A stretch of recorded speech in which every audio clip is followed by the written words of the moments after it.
Millionaire's cruel gift became the treasure that ruined him. The polished oak table gleamed under the light of the chandelier. Papers were stacked in precise order, a heavy seal pressed into the parchment of the inheritance deed. "Miss Eliza Rowan, do you understand the terms?" the lawyer asked, adjusting his spectacles. His voice was firm, rehearsed from years of reading wills. Eliza, her auburn hair tied into a braid that brushed her faded flannel shirt, leaned forward.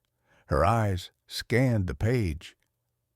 "You're telling me my uncle left me this house?" The lawyer nodded once. "The farmhouse on the Westfield Road." "That is all." A low laugh shattered the silence. Samuel Crane, tall and silver-haired, leaned back in his leather chair. His gold watch gleamed with every movement. "That's right," he sneered. "My darling niece inherits a ruin.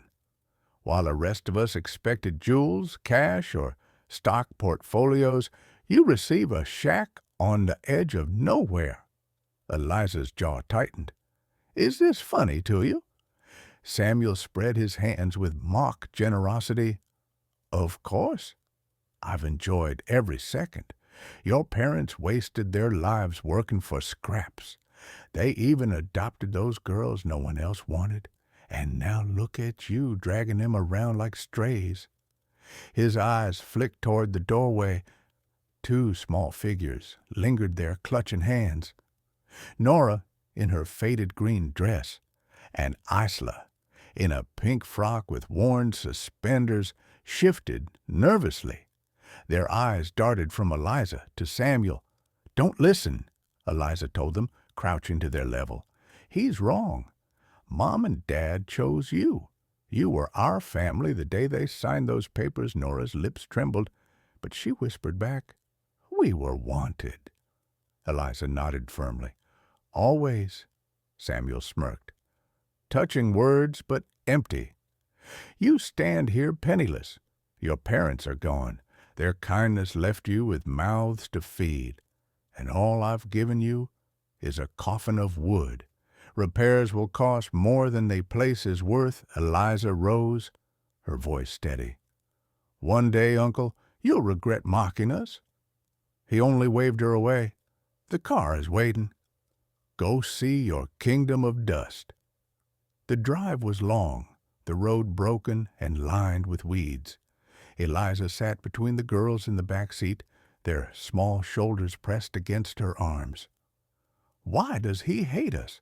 Isla whispered, clutching her satchel. Eliza sighed. "He doesn't hate you.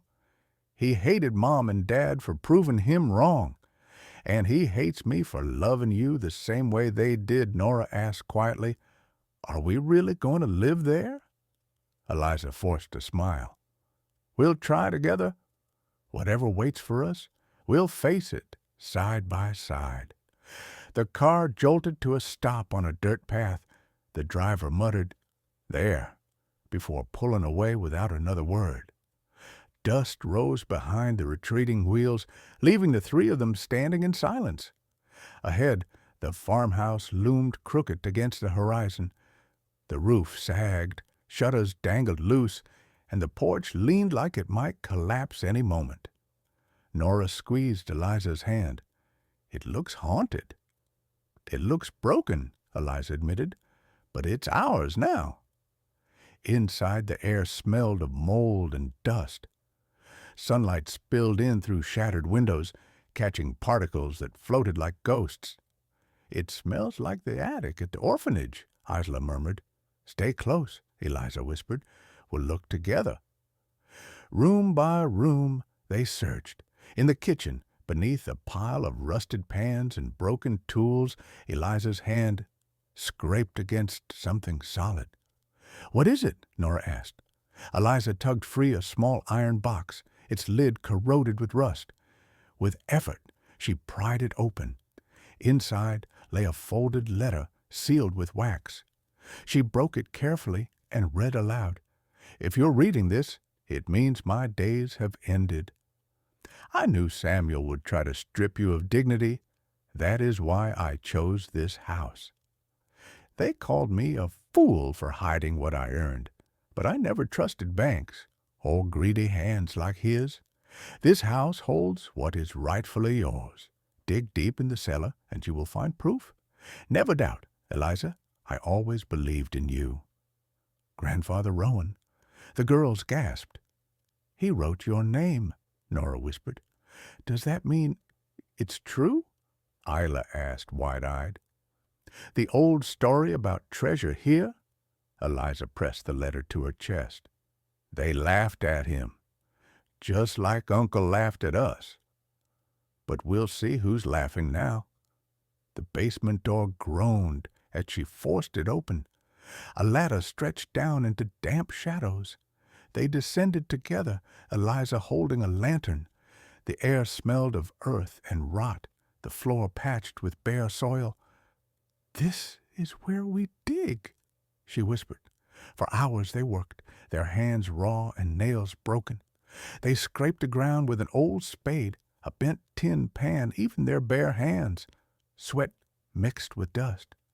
At last, Nora's spade struck something solid. Eliza! Together, they uncovered a heavy iron chest. With a final heave, Eliza forced it open. The lantern light caught its contents. Gold coins spilled in heaps, bars stacked neatly beneath, jewels wrapped in cloth. The girls gasped. It's real, Isla whispered. All of it is ours, Eliza said, voice breaking. No one can take this away now. The girls flung their arms around her, tears of relief running down their dirt-streaked faces. But upstairs, the front door slammed. Heavy footstep thundered through the house. A familiar voice roared, Eliza! You ungrateful brat, I heard the rumors. Samuel Crane stormed down the basement steps, his fine suit dusted from his frantic rush. His eyes widened as they landed on the open chest. So it was true, he hissed. The old fool really did bury it. He lunged forward, but Eliza stood firm, holding up the letter. Read it. He left it to me. Not you, Samuel snatched it, his eyes racing over the words, his face drained of color. No, it can't be. Eliza's voice rang out. You mocked us. But we are family. He trusted me, not you. You'll never keep it, Samuel snarled. I'll drag you through court. Another voice cut in from above the stairs. The lawyer appeared, holding a copy of the will. You won't win, Samuel. The old man was clear. The treasure belongs to Eliza Rowan. Samuel staggered back, his laugh bitter. All these years. And it was here. His chest heaved. He collapsed against the wall, clutching his heart, his power dissolving like ash. Eliza turned back to the girls, who clung to her trembling. She wrapped them in her arms. This is our future now. No more fear, no more begging. We will build a home here with what was meant for us. Nora buried her face against Eliza's shoulder. We're safe. Yes, Eliza whispered, kissing her forehead. Safe and free. The lantern glowed on the gold at their feet. Above them, the ruined farmhouse no longer seemed a curse, but a promise. For the first time since their parents' death, Eliza felt the weight lift. The mocking was over. The inheritance was theirs.